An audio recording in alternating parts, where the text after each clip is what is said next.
My name is Olivia, and at 28 years old, I never expected my own family to disown me. After 5 years working as a paralegal and saving every penny, I found it, an abandoned house for $900. When I showed my parents, my mother scoffed, "Then live like junk," while my father gave me an ultimatum: choose between my family or this worthless property.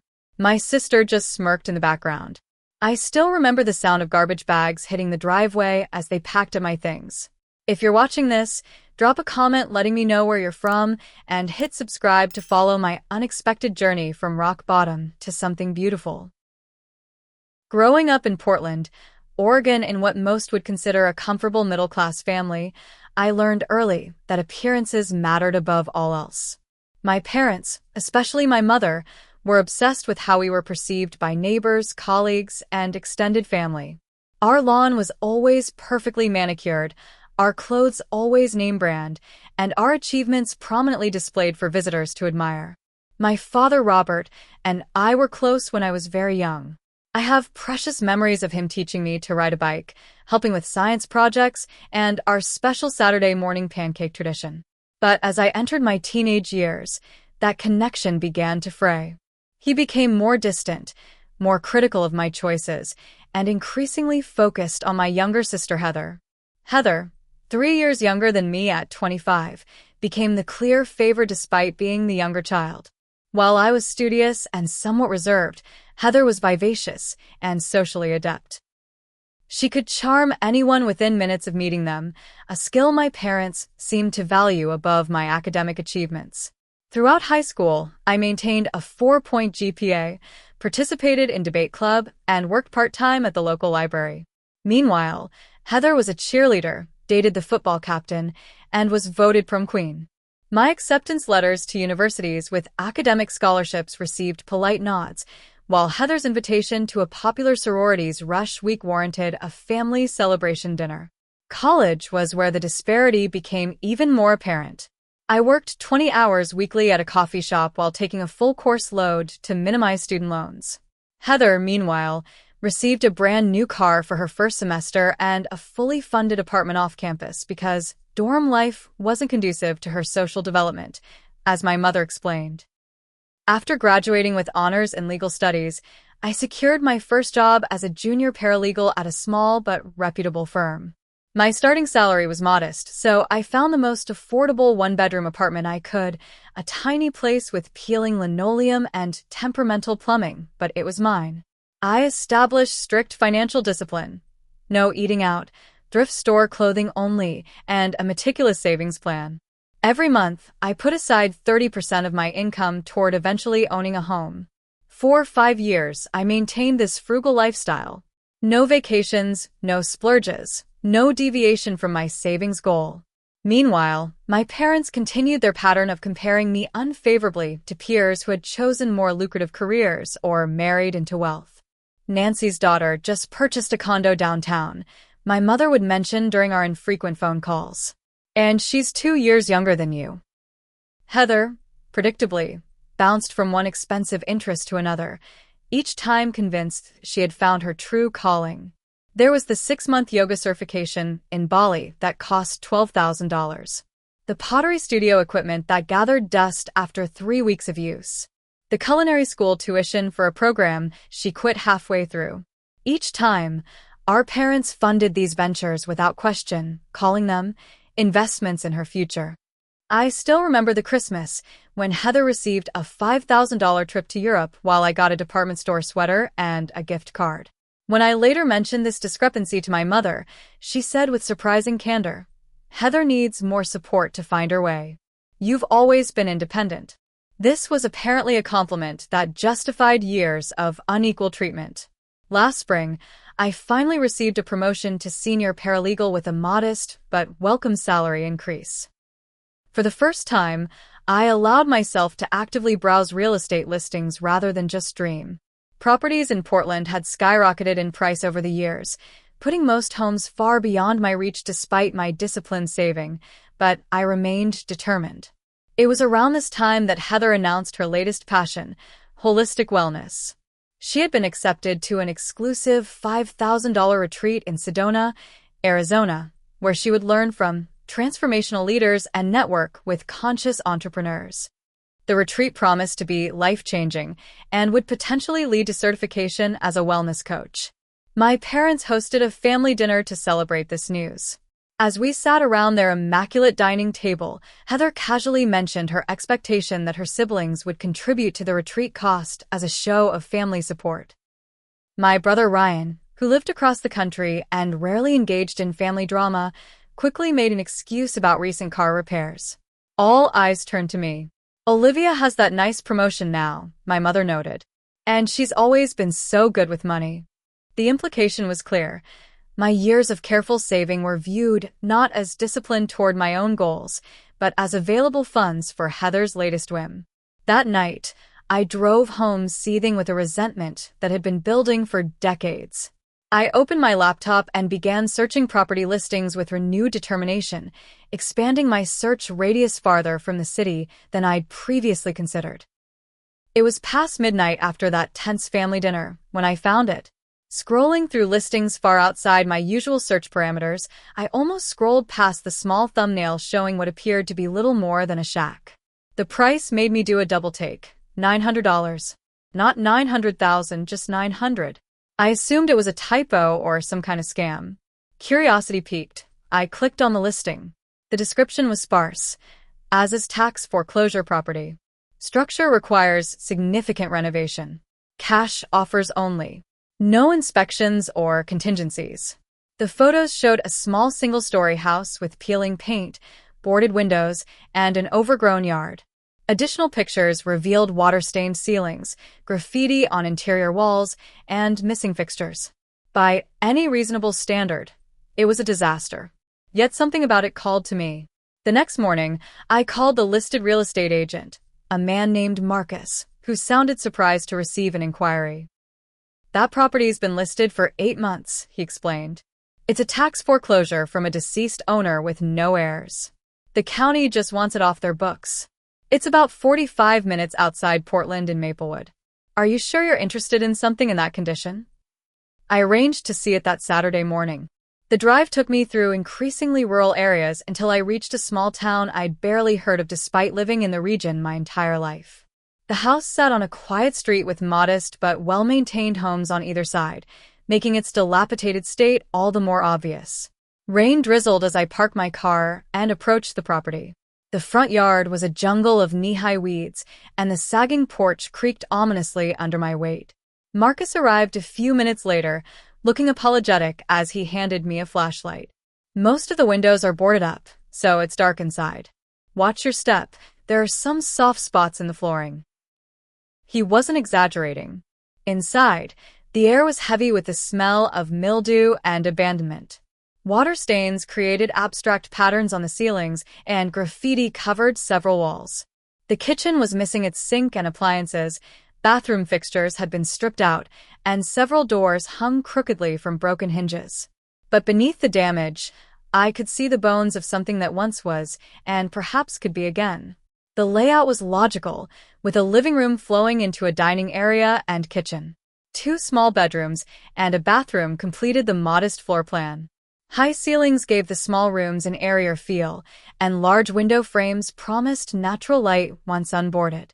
"It was built in the 1940s, Marcus mentioned, seeing my interest. "Construction was better back then.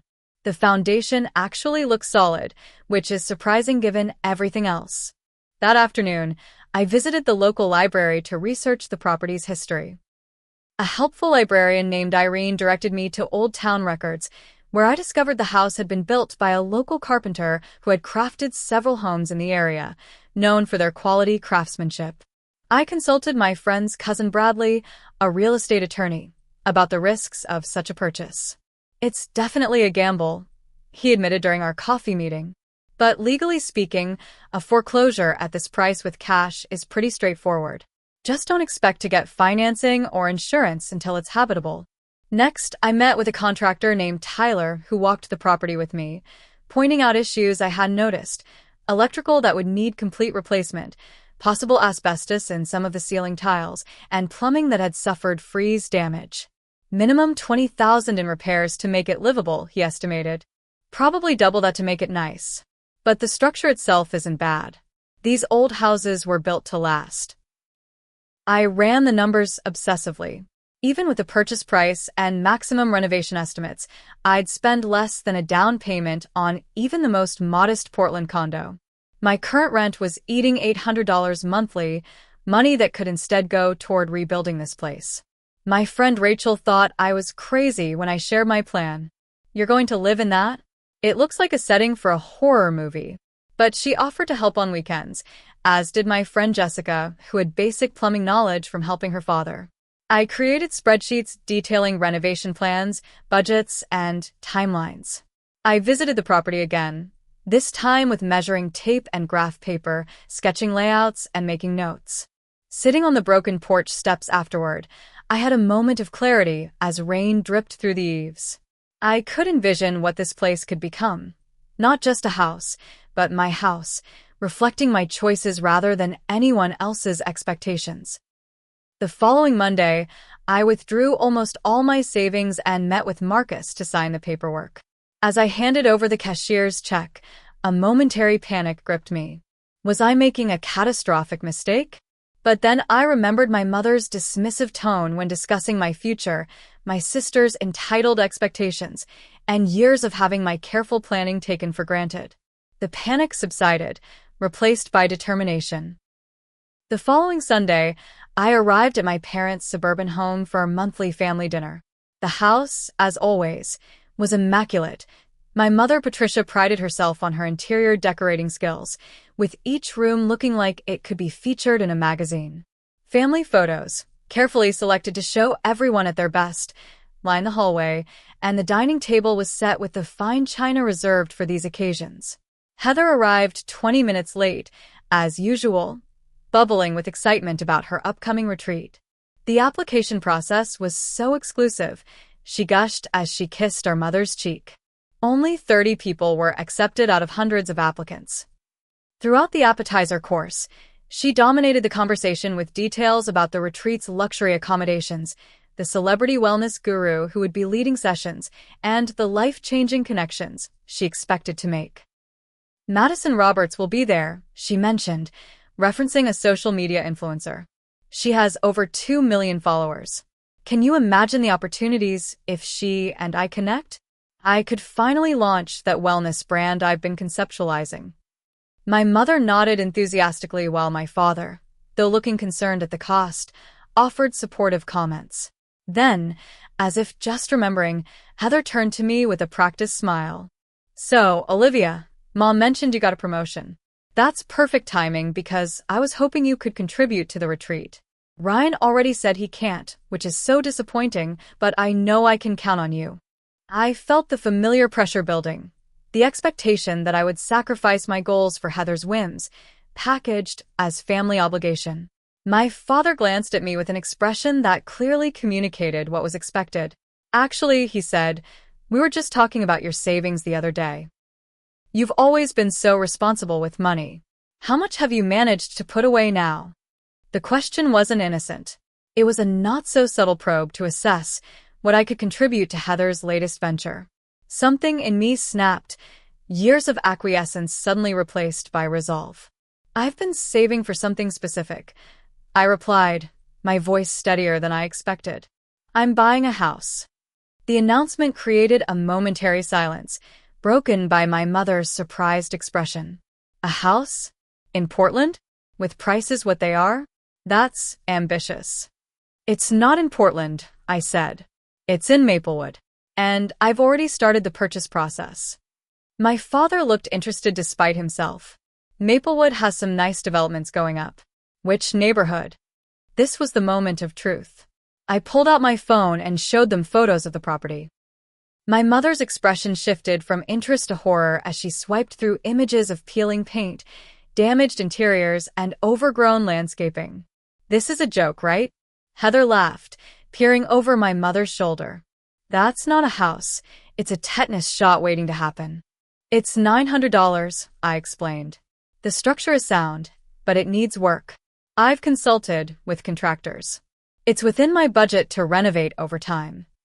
My mother set the phone down as if it might contaminate her. This is what you want to waste your money on? A junk house? When your sister has a real opportunity that could set her on a career path. I've been saving for 5 years for a home, I replied. This is my opportunity. That's not an opportunity, it's a liability, my father interjected. Be reasonable, Olivia. That property could end up costing you everything and still be worthless. Unlike a $5,000 retreat that has no guaranteed return. The words left my mouth before I could censor them. Heather's face flushed. That's completely different. This retreat is an investment in my future. It has actual value. So does my house, I countered. It has the value I choose to give it. My mother's voice turned cold. This family has certain standards, Olivia. We don't live in squalor. What will people think? Have you considered how this reflects on all of us? My heart raced and my hands trembled slightly, but I maintained eye contact. I'm not asking anyone else to live there. It's my decision with my money. It's a poor decision, my father stated firmly. In this family, we support each other's actual opportunities, not whatever this is. He gestured dismissively at my phone. If you choose to throw away your savings on this instead of helping your sister, you need to reconsider your priorities and values. My priority is financial independence, I said. Something I thought you'd respect. Not like this, my mother interjected. If you want to live like junk, then don't come back here. I won't have people associating our family with that. She pointed at my phone with a manicured finger. Heather, sensing the tension, did what she always did, produced perfectly timed tears. I just wanted my sister to support me, she whispered, a performance that immediately drew my mother to her side and my father's disappointed gaze in my direction. His head shake hurt worse than any yelling could have. It was the same expression he'd worn when I'd chosen a state university over the private college they'd preferred. Disappointment that I wasn't meeting the family image. I stood up, legs unsteady, but resolve intact. I'm sorry you feel that way. I'll be completing the purchase tomorrow. I left with their silence heavy behind me. That night, my phone buzzed repeatedly with texts from Heather, ranging from guilt-inducing, "I've always supported your dreams," to manipulative, "Mom is so upset she's taking medication," to outright hostile, "Enjoy your trash house since you obviously care about it more than family." I cried that night, doubts creeping in during the vulnerable hours before dawn. But when morning came, so did clarity. For the first time in my life, I was making a choice based solely on what I wanted, not what would earn my family's approval. The property purchase was finalized with surprising efficiency. Marcus handed me the keys and ownership documents with a sympathetic smile. Good luck. Most people would be intimidated by this project, but sometimes the things that scare others off are the best opportunities. I drove directly to my parents' house, thinking that seeing the completed paperwork might somehow legitimize my decision in their eyes. My mother answered the door with a coldness I'd never witnessed before. "I see you've gone through with it," she said, not inviting me in. "Your father and I have been talking. Actions have consequences, Olivia." I wasn't prepared for what came next. She led me to the garage where I saw my belongings, clothes, books, childhood mementos, stuffed into black garbage bags. "Since you've chosen that house over your family obligations, you can move there immediately. We've packed your things from your old room." My father stood silently in the doorway, his expression unreadable. From the stairway, Heather watched with barely concealed satisfaction. "You can't be serious," I whispered. "You're throwing me out?" "We're acknowledging your choice," my mother replied clinically. "You chose a junk house over your sister's needs.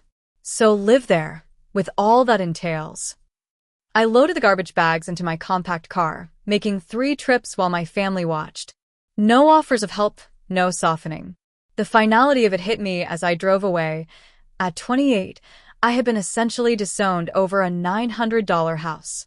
The reality of my situation became immediately apparent when I arrived at my new property. I had nowhere to sleep except the dusty floor. No running water. No electricity. The April evening was chilly, and rain began pattering on the roof, finding its way through multiple leaks. I spread my sleeping bag in what appeared to be the driest corner of the living room, using my phone's flashlight to navigate the unfamiliar space. That first night was a lesson in humility, using bottled water to brush my teeth, wearing multiple layers of clothing for warmth, and listening to every creak and groan of the house settling. Morning brought the full realization of the challenge I'd undertaken. In the harsh daylight, the property looked even worse than I remembered. Water stains mapped the ceiling like bizarre continents. The bathroom fixtures were either missing or unusable. The kitchen had no functioning appliances. And everywhere was dust, debris, and evidence of neglect. I spent that day at the local hardware store, where my limited budget bought only the most essential supplies, a basic toolkit, cleaning materials, work gloves, and a battery-powered lantern. A kind employee named Walter saw my overwhelmed expression as I stared at plumbing parts. "First home renovation?" he asked. When I nodded, he spent 45 minutes walking me through basic repairs, writing down instructions on the back of my receipt. That evening, I sat in my car during my lunch break at work and experienced my first complete breakdown. Tears came uncontrollably as the enormity of what I'd taken on crashed over me. I had no family support, minimal practical skills, and a house that seemed determined to collapse around me. My phone showed multiple missed calls from my apartment manager wondering why I hadn't given proper notice before moving out. As I sobbed, a text message arrived from my friend Megan. "Coming Saturday with supplies. Don't argue. Send address." That small gesture of support was enough to get me through the week. I learned to wash in the bathroom sink at work, kept clothes in my car to change at the gym, and ate cold sandwiches for dinner. YouTube became my instructor for everything from basic electrical work to patching roof leaks. My first breakthrough came when I met my elderly neighbor Eleanor, who appeared at my property line with a covered dish. "Saw you moving in," she said matter-of-factly. "Figured you could use a hot meal." As I gratefully accepted the homemade stew, she added, "This house has been an eyesore for years. Good to see someone taking it on." Over that simple meal, shared on my front steps, Eleanor told me about buying her own home as a young widow in the 1970s. People said a woman couldn't handle home ownership alone back then. Proved them all wrong. You will too. The learning curve was steep and often painful. I hammered my thumb trying to secure a loose floorboard, resulting in a purple bruise that lasted weeks. Rain found new pathways through the roof faster than I could patch them. I slept in my car one particularly cold night when the house temperature dropped below freezing. Small victories sustained me. Getting the kitchen sink to work properly. Clearing enough debris from the yard to see actual grass. My coworker Diana donated an old space heater that made one room tolerably warm. The day the electricity was connected after navigating bureaucratic obstacles felt like winning the lottery. That first hot shower in my partially renovated bathroom, with water pressure barely above a trickle, was more luxurious than any five-star hotel could provide. Throughout these initial weeks, my father left a single voicemail that I couldn't bring myself to listen to. I imagined it contained either further disappointment or conditions for reconciliation I wasn't prepared to meet. Meanwhile, supportive comments accumulated on my social media posts documenting small renovation milestones. Friends I hadn't spoken to in years offered encouragement, advice, and occasionally spare furniture or supplies. The contrast between my family's rejection and the community forming around my project wasn't lost on me. While struggling through those first difficult weeks, I began to redefine what home and family truly meant. As April turned to May, and then June, I established routines that made the challenging living conditions more manageable. Each morning began at 5:30, allowing time to heat water on the camping stove for a sponge bath before work. Weekday evenings were dedicated to smaller projects, scraping peeling paint, removing damaged materials, and meticulously cleaning decades of grime from salvageable features. Weekends became sacred renovation time. I developed a warrior mentality, attacking projects with the spreadsheets and timelines I'd created. Every dollar was allocated with precision. This week for electrical supplies, next week for plumbing parts, the following for lumber to repair the sagging porch. The local thrift store became my furnishing source, where the owner Beatrice began setting aside practical items she thought I might need. "Just came in yesterday," she'd say, showing me a slightly dented but functional set of cookware or a lamp missing its shade. Thought of your project right away. As I stripped away damaged layers of the house, discoveries emerged that reinforced my decision. Beneath stained carpet lay original hardwood floors that, while scratched and worn, had beautiful grain patterns. Door frames revealed craftsman details hidden under multiple layers of paint. What I had first seen as a hopeless case increasingly showed itself to be a diamond buried in decades of neglect. I joined a community tool-sharing program that saved precious dollars while connecting me with experienced homeowners. A retired carpenter named George spent a Saturday teaching me how to refinish wood properly. You can't rush quality, he advised, guiding my inexperienced hands through the sanding process. This house was built by someone who cared. Honor that work with yours. My neighbor Lauren and her children became weekend regulars, the kids helping with yard cleanup in exchange for homemade cookies baked on my newly functioning oven. Her 7-year-old daughter, Zoe, solemnly informed me that our street now looked way less haunted, thanks to my efforts. Creativity became necessity as my budget constraints forced innovative solutions. Discarded materials from construction sites, with permission, became shelving. An abandoned door found by the roadside was refinished and repurposed as a rustic dining table when mounted on salvaged legs. Mismatched cabinet doors were unified with careful painting and new hardware. 3 months after moving in, I hosted my first dinner party. 6 friends crowded around my makeshift dining table in the partially renovated kitchen, eating pastas served on thrift store plates and drinking wine from mason jars. The house was still rough around the edges, exposed wiring in one room, missing baseboards, walls awaiting paint, but it was undeniably becoming a home. My coworkers, initially concerned about my living situation, became invested in the transformation. My manager Nathan offered flexible scheduling when I needed to be home for major deliveries or repair work. Colleagues stopped by with housewarming gifts, plants, candles, and in one touching instance, a handcrafted welcome sign for my porch. Physical changes accompanied the house transformation. My once soft hands developed calluses from constant work. I gained muscle definition from carrying lumber and moving debris. Where I had once been self-conscious about chipped manicures, I now wore my work-worn hands as badges of honor, evidence of what I was creating through my own efforts. Documentation became an important part of the process. Before and after photos of each completed project provided tangible evidence of progress when exhaustion threatened to overwhelm me. These images, shared on social media, attracted unexpected attention. A local historic preservation society member named Catherine contacted me after seeing my posts. That house has historical significance to Maplewood, she explained during her visit. It was built by Thomas Miller, who constructed several distinctive homes in this area during the 1940s.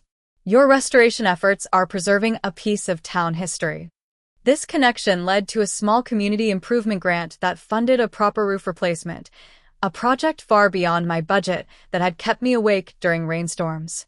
The local newspaper ran a modest feature about the restoration, resulting in offers of assistance from area residents with similar preservation interests. My first holiday season in the house arrived with mixed emotions. While part of me ached for the family traditions now lost to me, another part embraced the freedom to create new traditions. Neighbors and friends filled my small living room for an impromptu holiday gathering. Eleanor brought her famous apple pie, Lauren's children made paper snowflakes for my windows, and my friend Rachel's gift. A handmade quilt in colors matching my newly painted living room moved me to tears. That night, after everyone had left, I sat alone in my house that no longer resembled the abandoned property I'd purchased months earlier. The floors gleamed with careful restoration. The walls wore fresh paint in colors I'd selected. Repairs, while not professional grade in every instance, were solid and functional. Most importantly, every corner reflected my choices, my aesthetic, my vision. For the first time since childhood, I was living in a space that wasn't defined by someone else's expectations. The realization was both liberating and sobering. I had created this new life, but had lost my family in the process. The call from Heather came on a Tuesday afternoon in early December, 9 months after our family confrontation. Seeing her name on my phone screen sent a jolt through me. We hadn't spoken since the day my parents had packed my belongings in garbage bags. "Olivia?" "Hey, it's me," she said, her voice casual as if our last interaction had been a friendly lunch rather than part of my effective disownment. "How have you been?" The conversation that followed was surreal in its normalcy. Heather chatted about mutual acquaintances, complained about winter weather, and eventually got around to the retreat that had been at the center of our family rupture. "It was such a disappointment," she sighed. "The accommodations were nowhere near what was advertised, and that wellness guru spent most of her time promoting her product line. Total waste of money, honestly." She made no mention of how that waste of money had been partially funded by our parents after I refused to contribute, nor did she acknowledge the family rift her expectations had helped create. Instead, she shifted to seemingly innocent questions about my house. "Mom mentioned she saw some of your renovation posts online. It looks different than before. Are you actually living there now?" Her tone conveyed disbelief that the property could be habitable. Against my better judgment, I found myself inviting her to see it. "You can stop by this weekend if you want to see what I've done with the place." Heather arrived Saturday afternoon, stepping out of her car in designer boots utterly impractical for a construction zone, carrying a small gift bag that seemed like an afterthought. Her expression as she approached the house shifted from prepared distaste to poorly concealed surprise. The exterior transformation was significant.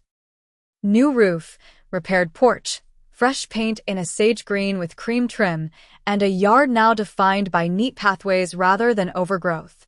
Inside, her eyes widened at the contrast to the photos she'd seen at that fateful family dinner.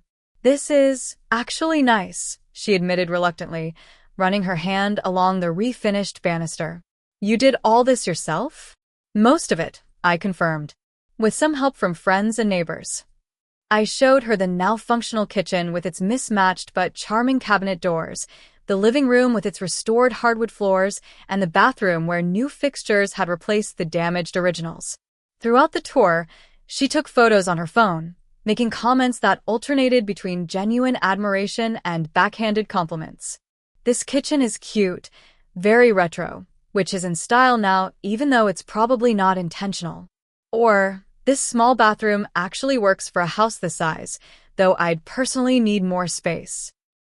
As we returned to the living room, Heather's demeanor changed. She made a call, speaking in a hushed tone that nevertheless carried clearly. "Yes, I'm here now. It's different than we thought. You should probably see it." After a pause.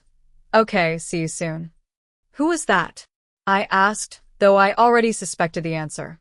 "Mom and Dad," she confirmed. "They were curious about the house. They're nearby, actually. Shopping in town." The coincidence seemed fabricated, but I had little time to prepare before my parents' car pulled into my driveway. Seeing them approach my front door, a door I had stripped, sanded, and refinished with my own hands, sent conflicting emotions coursing through me. Anger at their rejection, pride in what I'd accomplished without them, and despite everything, a persistent desire for their approval that I immediately resented feeling.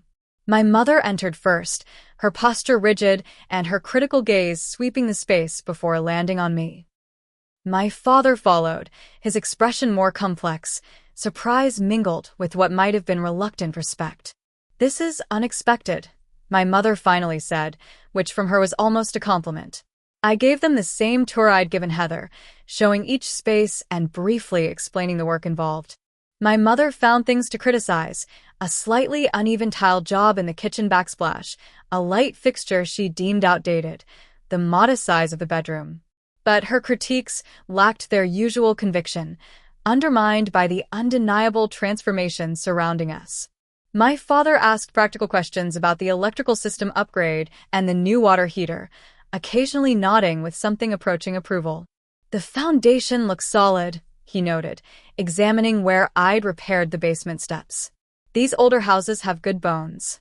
As we returned to the living room, my mother mentioned casually, "We've been helping Heather recover from the retreat disappointment. Such a substantial investment with so little return. We had to cover the remaining costs when some opportunities she was counting on didn't materialize." Something in her tone, The implicit comparison between my foolish house purchase and Heather's understandable retreat failure ignited years of suppressed resentment. That's been the pattern forever, hasn't it? I said, my voice steady despite my racing heart. Heather makes impulsive decisions that you fund without question, while my careful planning is dismissed or criticized. My mother's eyes widened at the direct challenge. We've always supported both our daughters appropriately. Appropriately? You funded her yoga certification, pottery studio, culinary school, and countless other abandoned interests. Meanwhile, I worked through college, lived in the cheapest apartments I could find, and saved for years toward one consistent goal, which you then ridiculed and disowned me for pursuing. My father stepped forward defensively. Different children have different needs, Olivia. Heather requires more guidance and support. She's 25 years old, I countered. At what point does support become enabling? At what point was I allowed to need something too? My sister's face flushed with anger. This isn't about me. I didn't ask to be brought into your weird house situation.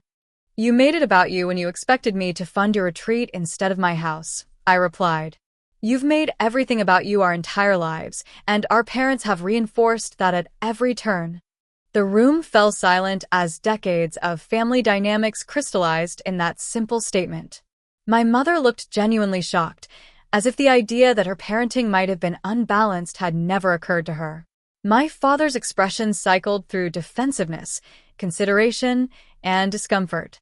Heather, predictably, couldn't tolerate the attention shifting from her needs. I can't believe you're still hung up on that stupid retreat. This is why I didn't want to come here. You always twist everything to make yourself the victim. As she stormed toward the door, I remained calm, a new kind of calm born from months of solving problems on my own, of building something from nothing. I'm not a victim. This house is proof of that. But I won't accept conditional love or respect anymore, from any of you. My father stepped forward, his tone conciliatory, but still missing the point. We can move past this, Olivia. Family is family. You've proven you can handle this project, so perhaps it's time to come back to family dinners, restart our traditions. On what terms? I asked quietly. Do I need to apologize for buying this house? For not funding Heather's retreat? For speaking the truth about our family dynamics? My mother's face hardened. There are certain values this family upholds. Certain expectations about how we live, how we present ourselves, how we support each other.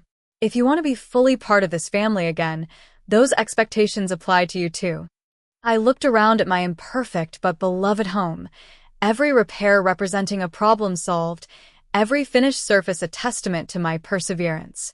I can't accept those terms anymore. I love you all, but I won't diminish myself or my choices to maintain appearances. Heather had already stormed out to wait in the car.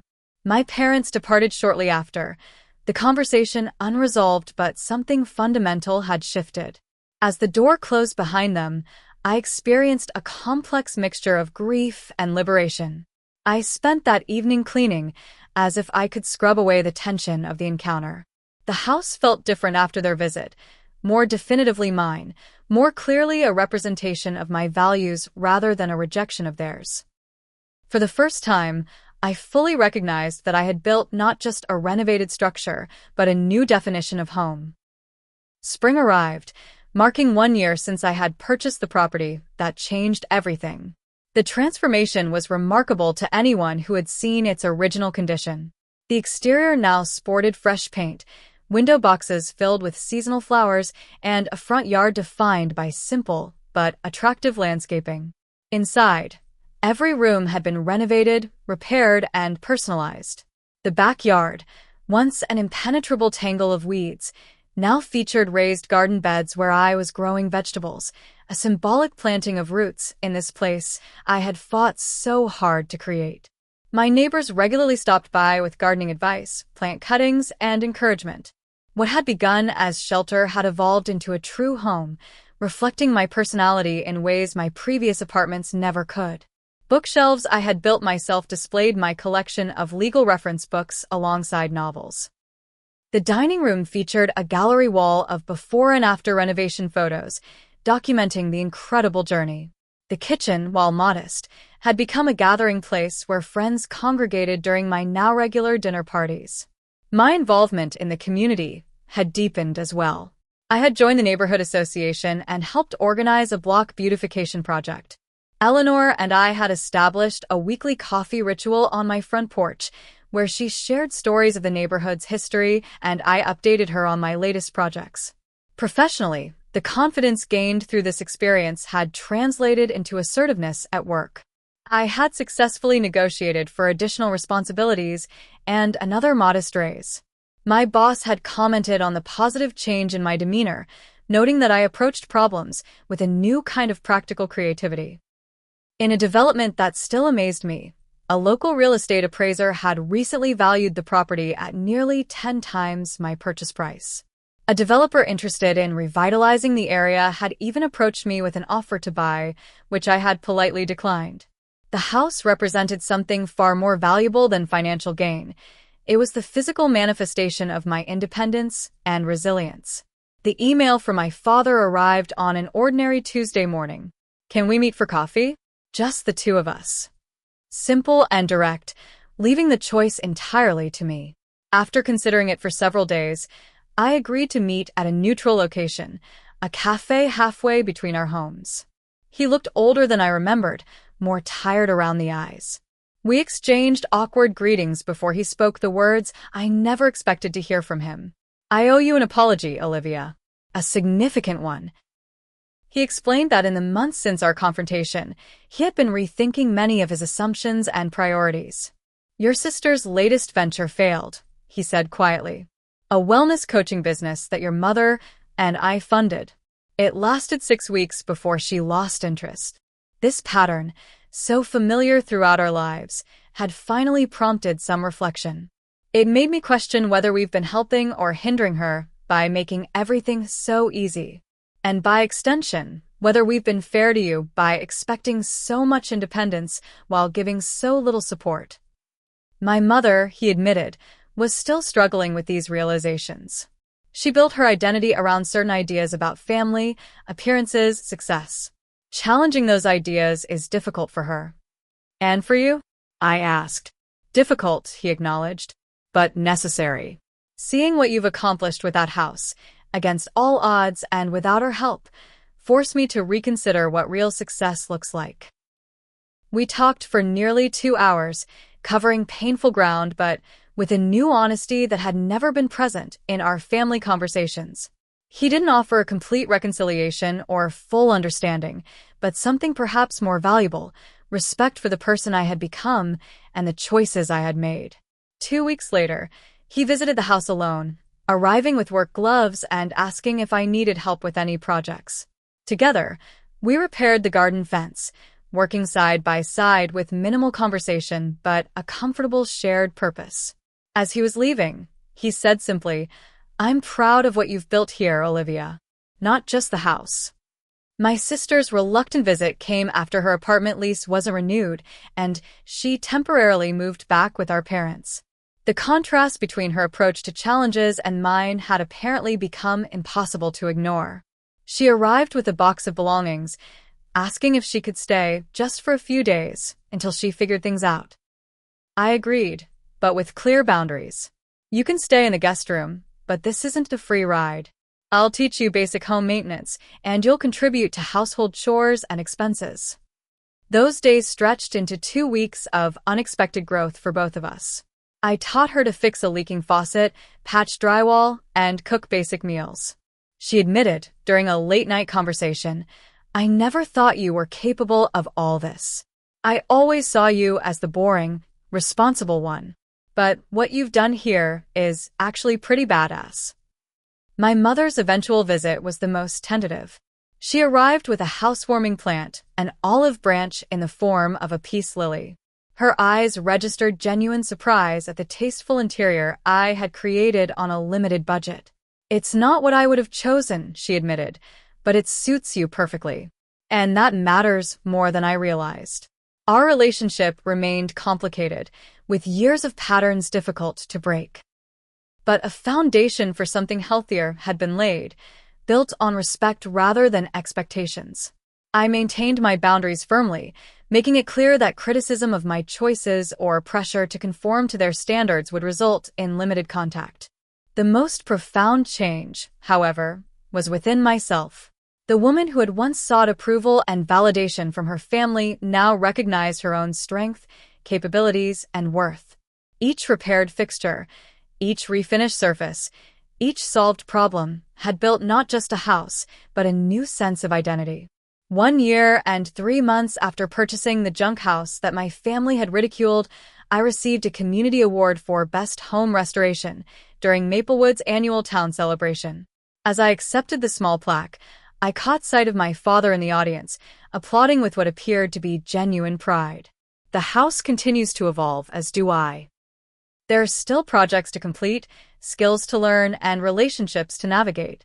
But the foundation, both literal and metaphorical, is solid. I built a home that reflects my values rather than someone else's expectations, and in doing so, discovered a resilience I never knew I possessed.